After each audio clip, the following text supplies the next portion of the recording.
KSMR Koffin Radio. Welcome to another exciting episode of Koffin Radio. I am Heartthrob Rob, and today we are talking about Dark Side of the Ring, Season 3, Episode 10, Blood and Wire, Onita's FMW. The bio here reads, after Japan's Atsushi, Onita creates FMW in its spectacular matches featuring explosions and gratuitous gore. His hand-picked successor takes his own life while drowning in debt.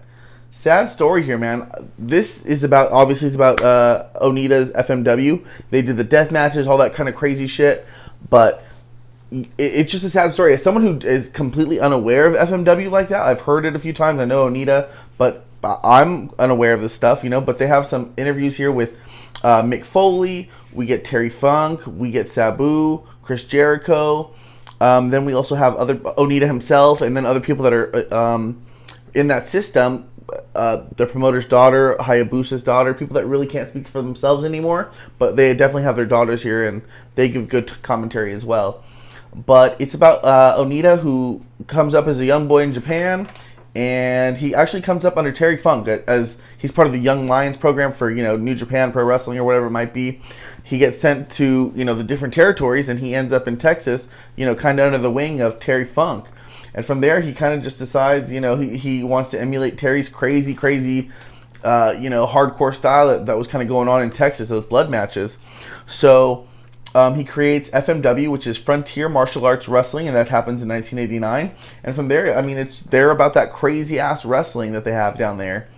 They have these exploding death matches, you know. It starts off as a barbed wire match, and then they get rid of the ropes, so now it's just a barbed wire, you know, match, and then it's electric barbed wire, and then it's exploding barbed wire, and then now the ring explodes, and they just keep having to top themselves. Onita always says, you know, when he learned about it, he says, just always push farther. It's just a crazy quote here.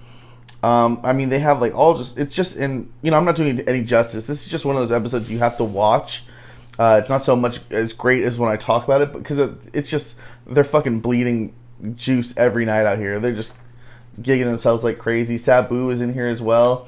They do a match where there's like a floating pool, and if you land in the water, you get electrified. Just crazy stuff. But they have Sabu here, and he tells a story about how when him and his uncle, the Sheik, you know, the original Sheik, go to FMW, and they have that match where they light the ring ropes on fire, and that's how they do it. And the fucking fire was way too much for them. They had to just go in the middle and kind of fake it for a little while, but they're getting burnt everywhere as they're doing it, you know, and they kind of audible the match and go on the outside and fight. And Sabu says he has to throw a bucket of water on his uncle because things are so bad. But, you know, Onita's there, and he's just talking about pushing as far as he can. The interviews are great. The people involved. Chris Jericho says his first time there, he headlined. At the 4-year anniversary, they also show that the Yakuza is definitely like heavily involved in it too. Like, they sponsor events, and they do, you know, they are heavily there, you know. So there's a point where Sabu, you know, they're told not to go into this part of the ring, you know, the crowd, and Sabu, of course, is like, fuck it, I'm gonna go over there anyways. And he says, you know, he gets in the back, and the Yakuzas go back there and beat his ass until Mike Awesome saves him. From there, you know, at the 4-year anniversary, Onita wants to face the guy that comes before him. He wants to fight his idol, Terry Funk. And so they do that exploding death match, you know. So there's like 10, I thought this was a very cool finish.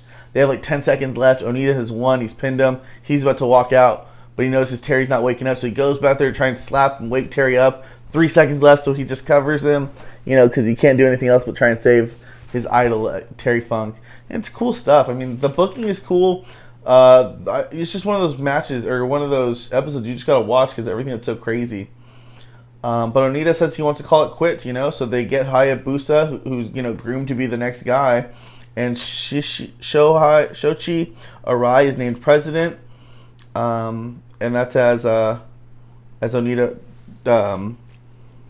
Onita retires, and then Onita comes back after a year because, you know, things aren't really working with this new FMW, the way that they're going, the new booking, the way trying to get away from the death matches and all that stuff.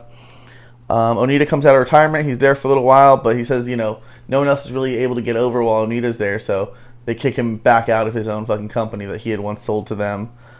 Things happen even worse for them. Hayabusa gets paralyzed in February 2001. And then the new guy who's running the place, Shoichi Orai, borrows money from the Yakuza instead of, to keep the FMW going. Things don't work out for him too well, and he ends up committing suicide.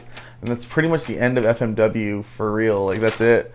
But it's just sad, man. It's like more of a sad episode, but they got like all the crazy stuff in there. The interviews are really good. It's a really good episode. It shows you a lot as someone who doesn't know FMW like that. It seems like they had one hell of a ride, and they were very influential on ECW. Even Terry Funk says it. Mick Foley says it. Onita says it. ECW kind of took their thing. Sabu says it. And it's true when I think about it. I mean, this is 1989. This is like right before Ultimate Warrior becomes champ. So you got to think how early that is in the game still. Like, Hogan's still the guy, It's super early. Crazy episode. It's better to watch than me talking about it. But let me know what you guys think, man. Onita, how many matches have you seen before? Are you guys huge in this deathmatch shit?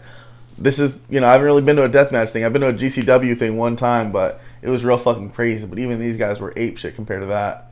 But let me know what you guys think. We'll talk about it in the comments.